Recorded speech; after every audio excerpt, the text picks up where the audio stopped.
Yo, what's up my kings and queens? It's your boy KingShot. I'm bringing you guys another video today. And in today's video, I've got a rant video for you guys. I don't know, you didn't see a video from me last night. And it was in part because I wanted to prepare for this one. Because this one is something that I've had on my mind for quite some time. And after playing last night with a couple of my good friends, you know, it kind of really settled in me that, you know, something's wrong with Call of Duty. Now, before I get off into this video, I'm just going to explain the gameplay real quick. This is gameplay I got a couple nights ago, and throughout this gameplay, I'm going to reinforce a point that I make later in this video about how the skill gap has just gone from something that is extremely wide to absolutely nothing. And a lot of times, I want you to focus on this gameplay sometimes, and notice, I am literally jumping over kids and getting behind them, and reducing the skill gap so much by doing that. It is seriously broken. But anyways, first, before all this video starts, there's going to be a couple things that I say that a lot of people are going to be like, that's not true, KingShot, you're garbage. Well, I'll also say this. A lot of people will say like, oh, KingShot, well, you weren't around since Call of Duty 4. I'll explain this before I even get in the video. Me, I came onto the scene in Black Ops 2. I had never played a Call of Duty game before that. I had seen them. I had loved to watch videos of them. I had never played one. Black Ops 2, and argue in my opinion, and what I think was the best Call of Duty. Now, I came in on the best Call of Duty, so you're probably thinking, okay, well, you're extremely tilted to that kind of way of play. Well, I will also say this. I made a point when I got Black Ops 2 to make sure that I played every single other Call of Duty. I have played and owned every single other Call of Duty leading up to this game. Regardless of that, I have not played these games enough to get in depth. I maybe played 4 matches on Call of Duty 4, but I did finish through most of the campaign. A lot of these games, I finished their campaign, and I didn't really judge the game from that because I did play multiplayer on a lot of these games. Now, I think the game that I've played the least of is World at War, but I do know this: the campaign was absolutely phenomenal. But anyways, I think we got all the prelude out of the way. So I'm not claiming to be the almighty savior of Call of Duty, that I know everything, but I wanted to make these opinions clear and voice my own opinion. So, start off today's video, I'm going to talk to you guys about something that I think is extremely important to just the continuation of Call of Duty in general. What I call a skill gap. So I'm going to go ahead and describe it first before I talk about what's wrong with it. So a skill gap is the space in between a good player, not myself because I'm garbage, and a bad player. So in between there's a little wiggle room. So in that wiggle room, we're going to find some things. So, let's start off on the beginning of things. Let's go all the way back to something like Modern Warfare 2, Modern Warfare 3, a lot of those games that were boots on the ground. We're not flying around, we don't have jetpacks, we don't have little thrusters on our feet, and we are in gunfights. So we'll take the skill gap back then. That was an extremely small skill gap, even in Black Ops 2, because the amount of wiggle room you had in a gunfight, you either got lucky and the guy missed 2 shots, or you got unlucky and he killed you. That was it. If you got in a gunfight and your sights weren't raised, it's either who could get the first shot and who could get their sights up faster in most of these games, from my own experience. Now, there were some things like turning on somebody if they didn't have enough skill to hit you the first 10 trillion times they shot at you. I don't know. But the thing is, the skill gap back then was so tiny that you really had to be skillful to be good, because you couldn't just, like that guy, you see that? He almost got away from me, yet I had a specialist and did nothing, and that guy jumped away from me. Like, just think about that though, guys. You are the average player like me. I'm garbage, so I'm just saying the average player. Let's take the average player at this game. So let's put them in a match, and then let them, so this guy's probably used to getting, you know, let's just be nice. He gets 30 kills a game.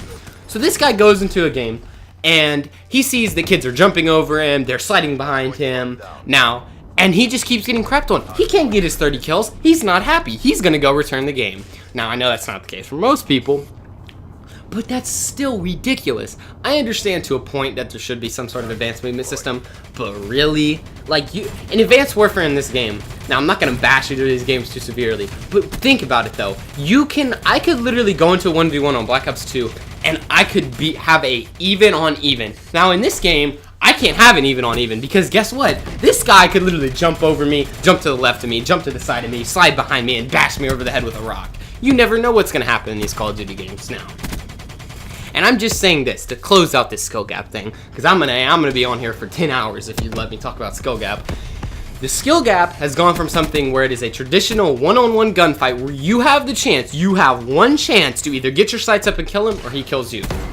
But nowadays, there's this thing called running away. Whoa, we invented that? Yeah. Jimmy decided that he wanted to add boosters. Yeah, and that's where Call of Duty skill gap just went nuts. But anyways, that's gonna be finish up that rant, because I don't like talking about skill gap a lot because it's very subjective, but you get my point. Skill gap's gone from something where you have a shot and you either fail or win, or you die. Anyways, on to the next thing. Now this one is not so controversial. I think a lot of people will understand me on this one. The pay to win factor. Now let me just say, Call of Duty has never, in my own opinion, been pay to win. But it is not, and I will say this, pay to win, it is not pay to win Black Ops 3, I will tell you that. But I'm saying this, the way they are taking it, it may just become a pay to win Call of Duty. And that's the thing, like, because when I started in Black Ops 2, there was things called camos. You could buy them for like $1.99. They did nothing to your gun. They just looked amazing. And you see, I bought those. I bought maybe 2. I didn't buy all of them. I think that if you bought seriously all the camos, you'd be racing your car, in my own opinion. But I bought 2 of them because I thought that those camos were actually worth it. But I'm just saying, guys, that the way it's gone, now in Advanced Warfare in this game, think about it. I mean, it's a little bit different because Advanced Warfare had all the crazy variants and stuff. But think about this, though. Let's take me, for example. I only play on the weekends. I don't make that much money. I only get like a $3 allowance. Okay, well, sometimes I get report cards to get a lot of money. You know, I'm like, yeah, I think I want to spend some money. But I'm like, oh, I can spend on this candy bar. I can do something personal. I can do this for this. But wait, in Call of Duty, I think I can buy like 40 supply drops and like have a slight chance to get a gun I want. Let's do that. You know, that's the way it's been, okay? There's no problem with that system, in my own opinion. I mean, if you want to pay the money to get supply drops, it's still random, it's your luck, you can throw the drop. But the thing is, Joe Schmo could spend $50 or $100, whatever amount of crazy amount of money this fool's got. But wait, he could get this gun called the Obsidian Steed. I'm just using this example, don't like get all opinions in a twist. But imagine, he gets the Obsidian Steed, I get in a gunfight with him, I lose. He just paid money to win. Right there. But that's not severe, you know, that's just luck, right? Well, he's paying to be lucky, basically. But the thing is, I don't think it's getting to that point. But the thing is, Black Ops 3 started out with, oh, we're not gonna have weapons in the supply drops or whatever. Well, what did they do? They added the knives, the cosmetic things, and we liked it. We sent them like, hey man, keep up those knives, we like them. But they started adding guns. Now, I have not gotten one of the guns because I'm just an unlucky little turd. So, I don't know.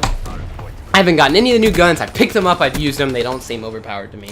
But the fact is, we're heading that way. And the reason I'm saying this is because if it continues, can we imagine what's going to happen in the next Call of Duty? Maybe they bring back some variants, but wait, there's going to be a new gun that if you get shot once you die, but it's super rare. So, people are going to go out and spend $40,000 on the game. I don't know, that's probably false at all, but I'll just say $100. They're going to spend $100 trying to get this gun. Then they're just going to be sliding money into them. They're just going to be paying them so much money to get this gun that they probably won't even get. But when someone gets it, oh, you're gone. And it's just going to be pay to win because you have to pay to get that gun or you lose. Or, I'll throw another example out that I think could happen more than the other one. That there's guns in the game that you can only get from the supply drop, but they're the only usable guns. So I get in the lobby, right? So, let's say for instance in, what's it called? Ghost, right? The MTAR, or no, Advanced Warfare, sorry, the ASM-1 and BAL. Imagine those guns being in the supply drop. Now, those are the only usable guns in the game, so you have to get those guns, right? And that's where it gets pay to win, because if you don't have those guns, you're obsolete. And that's where I fear Call of Duty's headed. That's where I fear their kind of like marketism is gonna just kick them right in the butt and say, hey, go make that money, boy. Go sell them guns. Make them the only useful guns. And I fear that that's what might happen, you know? I don't know. It probably won't happen because I'm a crazy old little kid. But if that happens, I'm warning you guys. I'm foretelling right now. There's going to be a Call of Duty game that does that. But, done with that. Now, I only have one last thing to say about it. Now, these two things are even more controversial than the first two. And I'm going to wrap up this video because I know I've been ranting for a while. But, I will say this. Call of Duty used to be a feels game, if you guys understand. The colors, the vibrant, the authenticity, I think that's the word, authenticity or something. I can't think of the word, I'm stupid. But it's like, think about that though. Call of Duty used to be just a bright and colorful game. Now, Black Ops 3 is a colorful game, and I'm happy for that. But it has a taint of war into it. Now, Nuketown's obviously a fun map. It's not going to be like, Death Incarnate or whatever.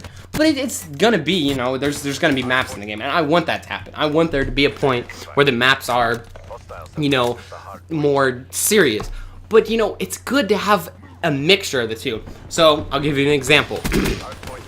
Advanced Warfare. I didn't like the game very much, but I do give it credit. It was a decent Call of Duty. I was able to sit through and play that game. And the thing was, the colors. There was a balance between the two. Now, in old gen, there was no balance because everything looked gray, but whatever. But from the next gen, there was a very clear balance between a very vibrant blue and a very dull gray. But they had them both in their map. Now, in Black Ops 3, I have to say, it's the same thing. There's such a balance between the two that you don't even want to complain because it's just, you're fine. And the thing is, the biggest thing about this is Call of Duty has gone through these phases, you know. I played it when there was Call of Duty 2 and Call of Duty 3. I played those games. And a lot of people will be like, I thought you started on Black Ops 2. Well, I didn't play online until Black Ops 2, so I'll go ahead and throw that out there. But in Black Ops 2, in Call of Duty 2 and Call of Duty 3, there was this authentic World War II feel that you could just immerse yourself into. Now in Modern Warfare 2, Call of Duty 4, all the Black Ops, you can immerse yourself in it. Black Ops 2, you can immerse yourself in it. Then you got to Ghost, you're like, huh? Where am I? Is this sand? I can't tell. Everything's gray. Hey, can you come over here, teammate? I can't tell where I'm going. It's all gray. Then you got to Advanced Warfare. Oh, I can immerse myself. Black Ops 2, I can immerse myself. Now, you notice I only mentioned one title, and that's just a bash on Call of Duty's poor little head. But it's just the thing. The authenticity of the game has gone down because it's just the feel of the game has gotten worse over time.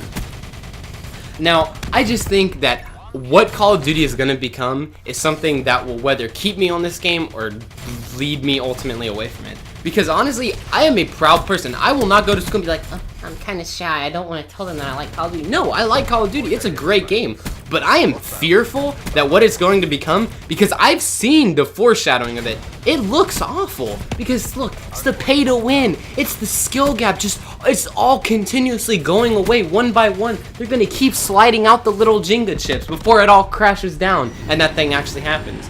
Because I don't know how this is going to help. I don't know. But I'm just saying that my opinion on this is this. This is to summarize my entire commentary. The game is becoming something that I don't want it to become. Because Call of Duty is one of the biggest juggernauts of gaming. There are obviously other ones, such as League of Legends, World of Warcraft, the OGs. But Call of Duty in the shooter has been the juggernaut of time. If you think of a shooter, what do you think of? If somebody comments Battlefield, I'm done with you. Just think about that though. Call of Duty is the juggernaut of it. A lot of people say, hey, I think of Call of Duty. Not all people like it, but I know a friend at school that is a strict World of Warcraft Blizzard fan. But when he thinks of first-person shooter, when I tell him FPS, he says, oh, Call of Duty. Call of Duty is such an iconic thing, and to see it take the route of some of these scummy pay-to-win, all the bad colors, you know, it just hurts because Call of Duty is such a great game. And it's always been a great game, and I would have loved to have been able to play it earlier, but because of parents' rules, like always, they messed me up, and I couldn't get in games. But it's like, that won't even matter in the end. But it's just Call of Duty's becoming something that it's just, I can think that a lot of my friends agree with me, that it's turning into something that it shouldn't become. It's just, and again, I know I've reset the gameplay, but do you see that though? That guy almost got away from me. I had a specialist, something that's supposed to kill everything. I don't know, guys. That's going to be the rant for today. I don't even know. I shouldn't even call it a rant because I was just expressing my opinion. And in all honesty, guys, I'm fearful for what Call of Duty is going to become. But I will tell you this. I have seen the best and the worst of Call of Duty. And I have to say that I'm still going to love the game. Now, if it takes the pay-to-win, scum, all that, I'm not playing the game. I'm being straight honest here. I will quit this game and return if it turns into a pay-to-win game. Because I will not support a game like that. And I'm just saying this right now, guys. Call of Duty is by far my favorite game that I've ever played. I have never had an experience like this. And this is the closing segment of my videos, I promise. I know some of you are like, oh, King John, you made a super long video. I'm not going to watch all this. But thank you guys for the people who do. But in days of Call of Duty 3, I was immersing myself in a demo. Did you hear that? A demo. I was immersing myself in a demo. And I could feel authentically in St. Lo, France. In that raid of that tower with that sniper with my Thompson. I still vividly remember it because it's just such a good game. And Call of Duty doesn't have that nowadays. I can't remember the last time I went, wow, I was truly immersed in that. And I'm saying that since Advanced Warfare and all that. Maybe part of the realness factor, I don't know. I'm fine with the games going in the future, but I just haven't had that experience. And all this video is I'm fearful of what will come with Call of Duty. That's all.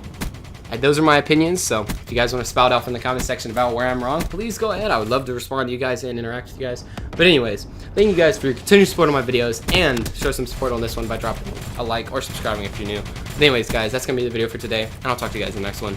It's been your